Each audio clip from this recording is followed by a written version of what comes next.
ఓం నమో నారాయణాయ. వారాహి అమ్మకు నమస్కారం చేసుకుంటూ అమ్మవారి దయ ఆమె చల్లని చూపులు మన అందరిపై ఉండాలి అని చెప్పి మనస్ఫూర్తిగా కోరుకుంటూ ఈరోజు అమ్మవారు చెప్పేటువంటి వాగ్దానం ఏంటి అంటే, బిడ్డ, ఈ రాత్రికి ఇది విని నిద్రించు తల్లి.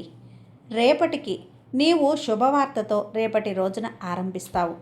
ఈ శుభదినాన ఈరోజు నీకంతా కూడా ఆనందకరమైన రోజుగా, నాకు ధన్యవాదాలు చెప్పడానికి తప్పకుండా ఈ అమ్మను వెతుక్కుంటూ రాత్రి స్వప్నంలో నన్ను వెతుకుతూ వస్తావమ్మా. ఈరోజు నేను నీ ముందుకు వచ్చాను. నన్ను పూర్తిగా నమ్మి నిన్ను ఎవ్వరూ చెయ్యి వదలను తల్లి. ఎప్పుడూ కూడా నీకు కావలసిన దారులన్నీ కూడా నేను చూపిస్తాను. నీకు ఎన్ని సమస్యలు అడ్డంకులు ఉన్నా సరే నీ జీవితానికి ఒక మంచి బాట పడుతుంది. ఈ శుభ సాయంత్రాన ఈ శుభవార్త నువ్వు ఏ పనిలో ఉన్నా సరే తప్పకుండా నువ్వు శుభవార్త వింటావు.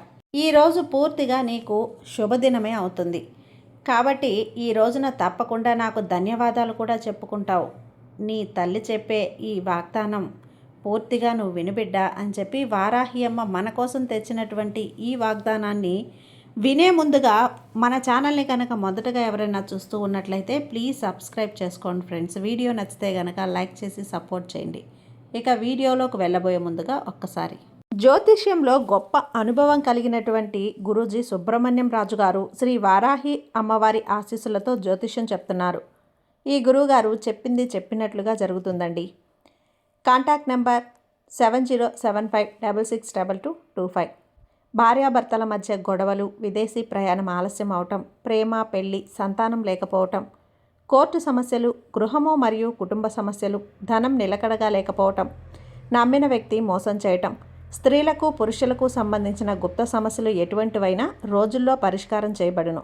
మీరు ఎంతోమంది దగ్గర జ్యోతిష్యం మరియు పరిష్కారాలు చేయించుకొని నిరాశ చెంది ఉన్నట్లయితే ఒక్కసారి ఆదికొండ దేవతలైన కోయరాజు గారికి కాల్ చేయండి. కోయ గురూజీ గారు కొండదేవత పూజారి సుబ్రహ్మణ్యం రాజు గారు. Contact number 7075662225. మా జీవితంలో కూడా ఎన్నో మార్పులు జరిగాయండి. కాబట్టే నమ్మకంగా చెప్తున్నాను. జై వారాహి అమ్మ. అమ్మవారి వాగ్దానంగా అమ్మ మనతో ఏం చెప్తున్నారు అంటే, బిడ్డ, నన్ను ధ్యానిస్తూ ఉండు. నీ యొక్క సంకల్పం అనేది, నీ ప్రార్థనలన్నింటినీ కూడా నా చెవిలో చెబుతూనే ఉన్నావు కదా. కానీ నేను అన్నింటినీ విన్నానా లేదా బొమ్మలాగా అలా కూర్చున్నానా అనే నీకు అనుమానం వస్తుంది.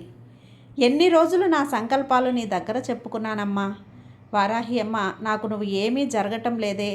నువ్వు రాతి బొమ్మలా అలానే కూర్చున్నావే కానీ ఈ వారాహి అమ్మ నాకు ఏం జరిపించలేదే అని నా మీద నిష్ఠూరం పోతూ ఉన్నావు కదా. బిడ్డ, నువ్వు చెప్పినవన్నీ నేను గమ్మున విని ఎలా ఉంటాను చెప్పు. నీకైన పనులు చేస్తూనే ఉంటాను. ఒక తల్లిలా నీ వారాహి అమ్మని కొంచెం వ్యత్యాసంగా ఉంటానంతే. ఎవ్వరి కళ్ళకు కూడా నేను చేసే పనులనేవి తెలియవు. నేను తెలియనివ్వను. నీకు తెలియాల్సిన మాత్రం కూడా లేదు. సమయానికి తప్పక చేస్తాను. నీ యొక్క కాల అవకాశం నీకు తప్పకుండా అవసరమైతే, ఎందువల్ల అంటే నీ ఓపిక, నిదానం, నీ యొక్క సామర్థ్యత ఎంత ఉంది, నువ్వు అసలు ఎంత ఓర్పుగా ఉంటున్నావా లేదా, నిన్ను పరీక్షించడం ఒక అవసరమైన విషయమే. ఎందువల్ల అంటే ఓపికతో ఉన్నవాళ్లే జీవితాన్ని ముందుకు నెట్టగలరు. నీ జీవితానికి కావలసినట్టుగా అన్నీ తప్పక జరుగుతాయి. ఇదంతా ఇప్పుడు నీకు అర్థం కాదమ్మా. కానీ ఇవన్నీ నువ్వు కోరినవన్నీ కూడా నీ చేతిలో అందినప్పుడు తప్పక అర్థమవుతుంది. అప్పుడు నా వారాహ్యమ్మ నాకు చాలా మంచి విషయం చెప్పింది అని నాకు ధన్యవాదాలు చెప్పుకుంటావు. కన్నీటితో నీకు ఆనంద బాష్పాలు రావటం తప్ప కన్నీటితో నేనేం చూస్తాను? అప్పుడు నీకు అంతా అర్థమవుతుంది. కాలం దూరం లేదు తల్లి. ఆ కాలం కూడా అతి త్వరలోనే ఉంది. ఇప్పుడు నీ కళ్ళకు తెలియకుండా నీకున్న చిక్కులన్నీ కూడా విడిపించుకుంటూ ఉన్నాను. నీ సమస్యలన్నింటికీ కూడా పరిష్కారం నీ దగ్గరే ఉంది. అన్నింటినీ కొద్దిగా నువ్వు పరీక్షగా చూసి ఆలోచించావు అంటే నీ యొక్క ప్రతి సమస్యకు కూడా దారి దొరుకుతుంది. ప్రతి సమస్య నీది కాదని, అంతవరకు ఎలాంటి తీర్పు ఇవ్వలేదని తొందరపడిపోతూ ఉంటావు. ఆలోచించే నీకు తీరిక లేక ఆలోచన అనేది లేకుండా అయిపోయింది. కానీ నీకు తెలుస్తుందా, నీ వెంటనే ఎల్లవేళలా ఈ వారాహి అమ్మ నేనుంటాను. నువ్వు చేసేదంతా నేను గమనిస్తూ ఉంటాను అని. నన్ను నువ్వు అడిగిన ప్రశ్నలన్నింటి కూడా నీ కళ్ళెదురుగా సమాధానాలు ఇస్తాను. నువ్వు కూడా అది తప్పక చూస్తావు. కొన్నిసార్లు నీకు తెలుస్తుంది, కానీ అప్పుడు నన్ను తలుచుకొని దండం పెట్టుకుంటావు. కానీ ఇప్పుడు ఎందుకు ఇలా మాట్లాడుతున్నావు అంటే నీకున్న కష్టం వల్ల అలా అనిపిస్తుందిలే. కానీ మరికొన్ని సమయాల్లో నీ దిగులు వల్ల వీటన్నింటినీ కూడా మసకబారిపోయి నువ్వు చూడలేకపోతున్నావు తల్లి. నేను చేసే అద్భుతాలు, ఈ వారాహి అమ్మ చేసే అద్భుతాలు నీ కళ్ళకు కనిపించకుండా పోతున్నాయి. నువ్వు కష్టంలో నీకేదో ఒక శబ్దం దగ్గర కాబోతుంది, గజీబిజిగా ఉన్నట్లు, నీ గొంతుని నలిపేసినట్లు, ఎంతో బాధ అనేది నీ గొంతులో మిగులుతూ ఉన్నావు.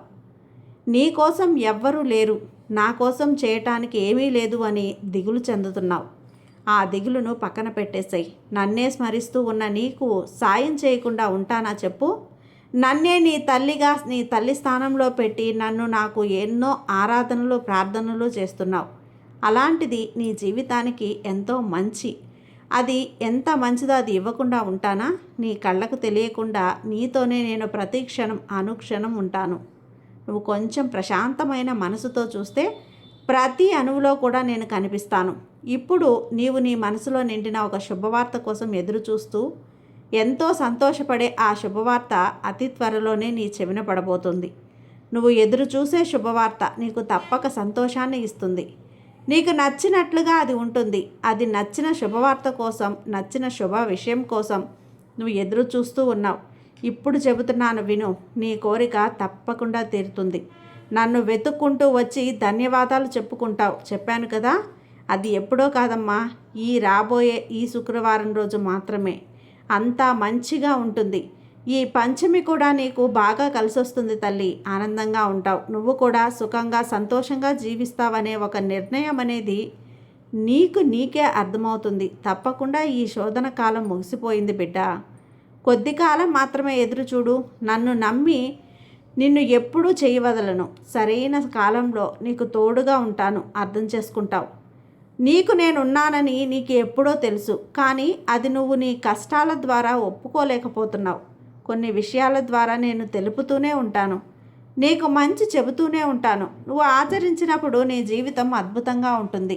ఇక నీ జీవితంలో రాబోయే శుభవార్తలు నీ చెవిన పడబోతున్నాయి. నీ వారాహి అమ్మ మాటలు నమ్మితే మనసు అలజడి చేసుకోకుండా ప్రశాంతంగా ఉండు. ప్రశాంతంగా నిద్రపో. మిగతావన్నీ నేను చూసుకుంటాను కదా. ఈ వారాహి అమ్మ నీకు తోడు లేకుండా నీకు దిగులు ఎందుకు చెప్పు? ఈ పంచమి నీ జీవితంలో చాలా చాలా అద్భుతాలను జరిపించబోతుందమ్మా. కాబట్టి నువ్వు ప్రశాంతంగా ఉండు తల్లి. నీ జీవితం సంతోషంగా ఉంటుంది.